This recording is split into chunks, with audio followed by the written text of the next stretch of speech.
Untuk menggerakkan ini semua diperlukan leadership untuk menggapai masa depan bersama yang lebih baik.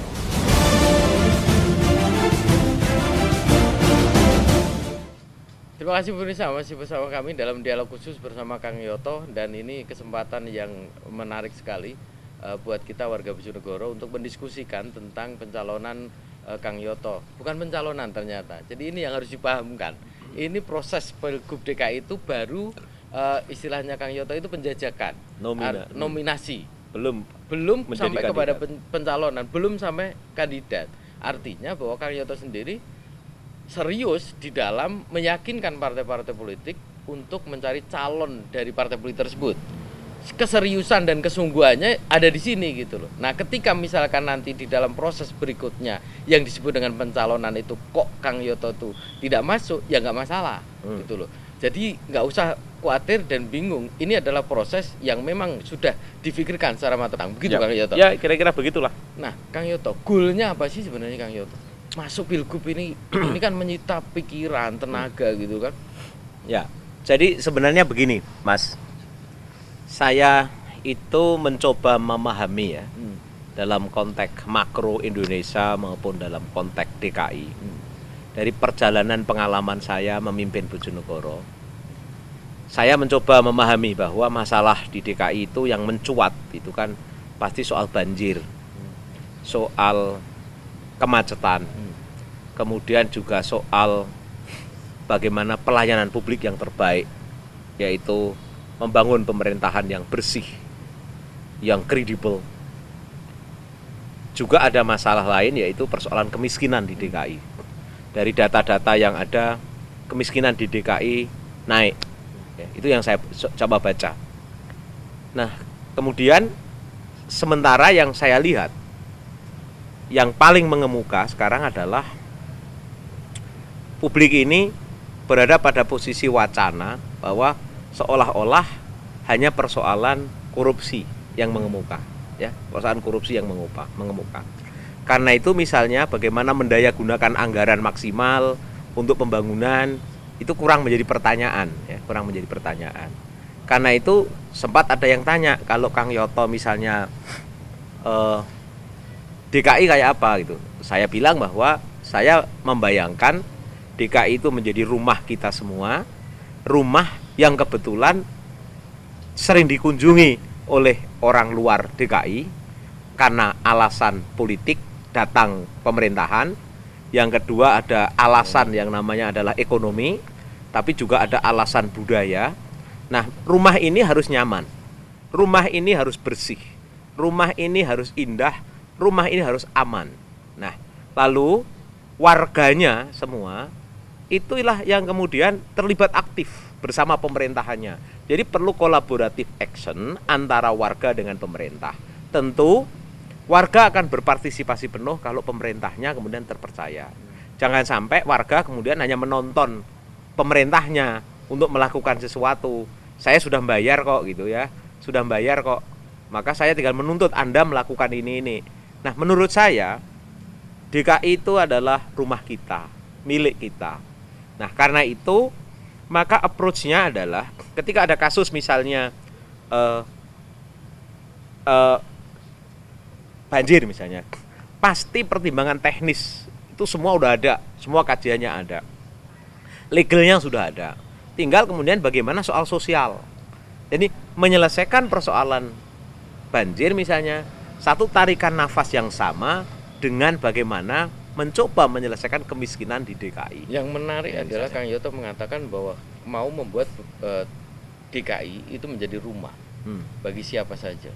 DKI itu kayak Indonesia kan sebenarnya. Artinya seluruh suku, bangsa, bahasa itu masuk ke DKI semua. Ya, gitu. Justru itulah pluralitas. Jadi DKI ini Indonesia, mini Indonesia tuh DKI itu. Karena itu tidak boleh DKI itu misalnya dikelola dengan sentimen gitu ya. Sekarang yang mengemuka tiba-tiba kan di Pilgub DKI ini sentimen etnis, sentimen agama. Menurut saya jangan deh, simpan aja itu milik pribadi. Tapi yang jauh lebih penting adalah bagaimana melihat problem-problem DKI ini sebagai problem publik dan mari diselesaikan.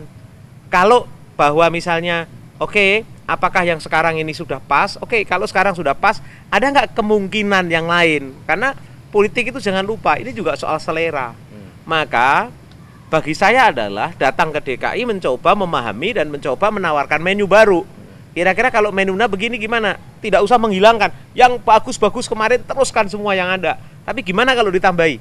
Dengan social approach, dengan lebih cultural approach, di mana kita kemudian menjadi keluarga besar yang bertanggung jawab terhadap lingkungan kita sekitarnya, kemudian kita tidak kehilangan hubungan batin emosional dengan tempat kita kan dari rumah kita. Pada saat yang sama kemudian kita mempersilahkan siapapun orang untuk berkunjung, hadir, mampir, itu kan kasarannya di DKI. Tapi bahwa bagaimana DKI ini nyaman, DKI ini kemudian aman, itu kita warga DKI yang paling bertanggung jawab.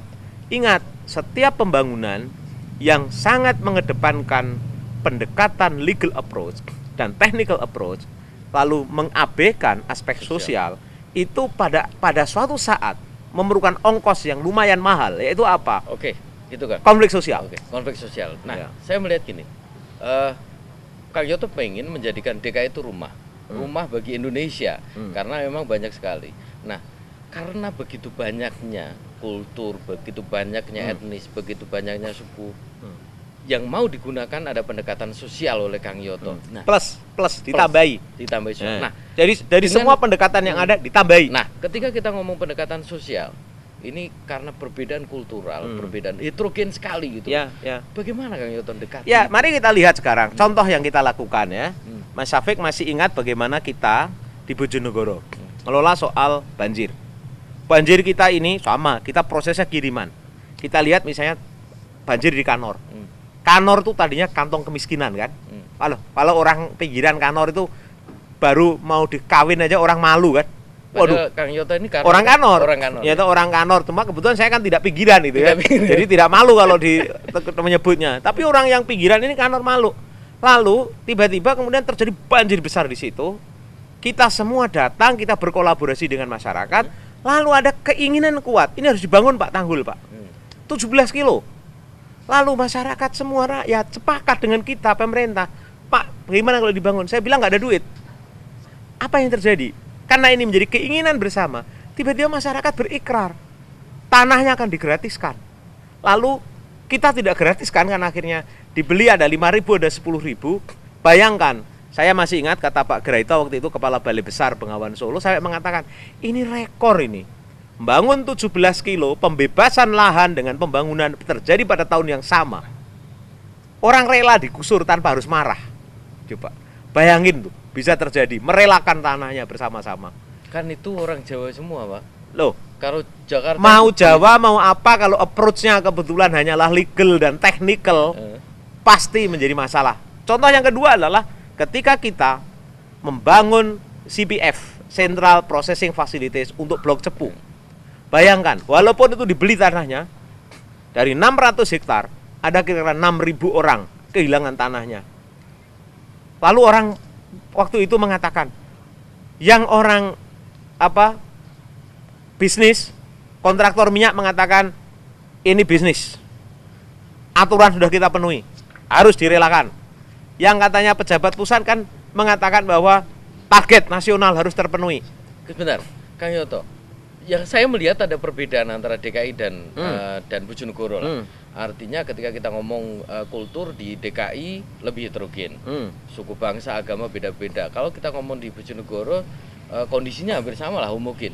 Nah, bagaimana Kang Yoto bisa seyakin itu bahwa nanti akan di DKI itu bisa pendekatan yang digunakan di Bojonegoro itu bisa dilakukan? Jangan lupa semua. Ditahan dulu Kang Yoto.